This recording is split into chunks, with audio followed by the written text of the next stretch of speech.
আমাকে কথা বলতেই হবে ইনশাআল্লাহ, কারণ আগামীতে আবার আপনাদের সাথে দেখা হবে কিনা আমি জানি না। কথা বলতেই হবে। বসেন, কেউ দাঁড়িয়ে থাকবেন না।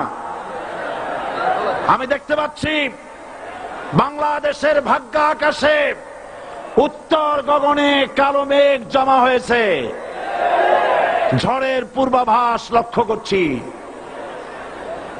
যদি মোকাবেলা করতে না পারেন সক্ষম ভাবে, এমন অন্ধকার গাঢ় কালো অমাবস্যার রাত আসতে পারে যার সুবে সাদে খাওয়া অসম্ভব।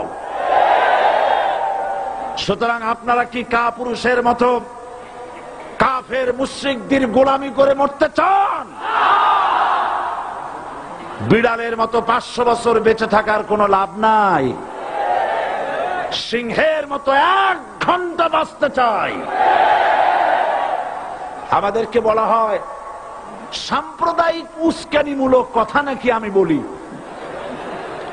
পত্রপত্রিকা দিছে না তারা?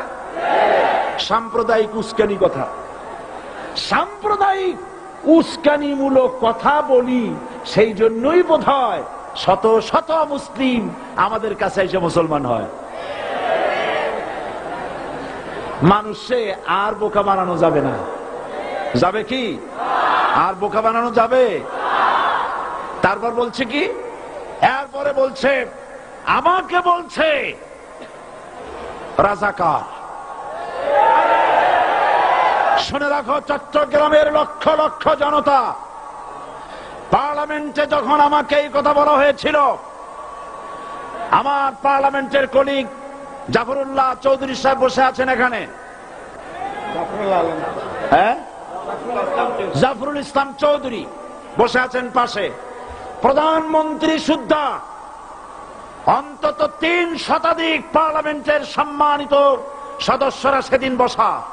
1997 সনের বাজেট বক্তৃতা যখন আমি করতেছিলাম, ডক্টর কুদরতে খোদা, নাম রাখছে কুদরতে খোদা, আসলে গজবে খোদা। এই লোকটি নাস্তিক, ইসলামের চূড়ান্ত দুশমন। তার প্রণীত শিক্ষা ব্যবস্থার যখন সমালোচনা করছিলাম, ট্রেজারি বেঞ্চ থেকে আমাকে বলা হলো রাজাকার। আমি আমার সমস্ত শক্তি একত্রিত করে বলেছিলাম শুধুমাত্র হিন্দুস্তানের রাজাকারেরাই আমাকে রাজাকার বলতে পারে।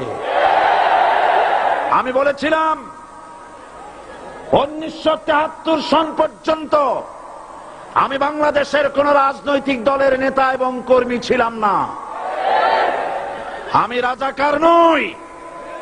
আমাকে রাজাকার বলে যদি তাকেও প্রমাণ করতে না পারে 10 কোটি টাকার মানহানি মামলা দায়ের করব। আমার এই বক্তব্য সারা দুনিয়া শুনেছে। পার্লামেন্টে আমার এই বক্তব্য রেকর্ড হয়ে আছে। সেদিন 3 শতাধিক পার্লামেন্ট মেম্বারের কেউ আমার চ্যালেঞ্জ গ্রহণ করেন নাই। যে কোনো ব্যক্তি পার্লামেন্টে গিয়ে আমার বক্তৃতা দেখে আসতে পারেন। এরপরে 1997 সনের 7 অক্টোবর দৈনিক জনকণ্ঠ পত্রিকা যখন আমার বিরুদ্ধে লিখল, সেই পত্রিকায় সাইদির ওপেন চ্যালেঞ্জ 8ম পাতা, 1997 7 অক্টোবর, এত বড় 2 কলমে হেডিং। সেখানে আমি বলেছি বাংলাদেশের সকল সাংবাদিক, গোয়েন্দা বিভাগ, বাংলাদেশের সকল বুদ্ধিজীবীকে আমি আমার পিরোজপুরে আমন্ত্রণ করছি। আমার উপস্থিতিতে যদি কেউ প্রমাণ করতে পারে বাংলাদেশের স্বাধীনতা যুদ্ধের বিরুদ্ধে আমার কোন ভূমিকা ছিল, সজ্ঞানে স্বেচ্ছায় জাতীয় সংসদের সদস্য পদ থেকে পদত্যাগ করব। 3 বছর পার হয়ে গেছে, আজ পর্যন্ত কেউ এই চ্যালেঞ্জের মোকাবেলা করে নাই। সুতরাং আমাকে যারা রাজাকার বলবে তারা পিতৃ পরিচয়হীন অবৈধ সন্তান। 1971 সনের, শোনো মুসলমানেরা, 1971 সনের কোন কাদা সাইদির গায়ে লাগে নাই। আমাকে রাজাকার বলে জনগণ থেকে বিচ্ছিন্ন করবা, জনগণ থেকে আমারে বিচ্ছিন্ন করা যাবে না।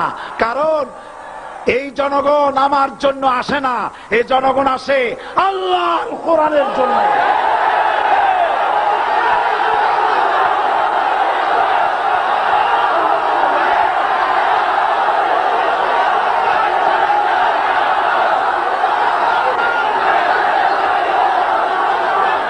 আজকে আর যারা ইসলামের কথা বলে তারাই রাজাকার, তারাই মৌলবাদী। মৌলবাদী বললে আমরা অসন্তুষ্ট হই না, কারণ মৌলবাদী শব্দটা আসছে মূল থেকে। মৌল শব্দ এসেছে মূল থেকে। মূলবাদী তার মানে যারা মূলে আছে। মূল হলো কোরআন, মূল হলো হাদিস, মূল হলেন আল্লাহ, মূল হলেন আল্লাহ রসুল। আমরা আছি মূলে। এখন বলেন তো মূলের শক্তি বেশি না আগার শক্তি বেশি? আমাদের যারা মৌলবাদী বলে ওরা হলো আগাবাদী।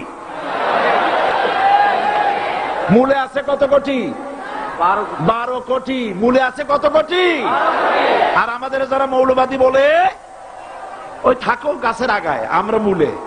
লাভালাভি বেশি করবা না, 12 কোটিতে গাছের গোড়া আসতে নানা দেবে, মামু বাড়ি দিল্লি গিয়ে পড়বা, বাংলার জমিনে জায়গা হবে না। এ কথা বিশ্বাস করো। বাংলাদেশের মুসলমানদের শরীরে এক বিন্দু রক্ত থাকতে শয়তানের তৈরি করা ধর্ম নিরপেক্ষ মতবাদ বাংলার জমিনে কায়েম হতে দেওয়া হবে না, হবে না।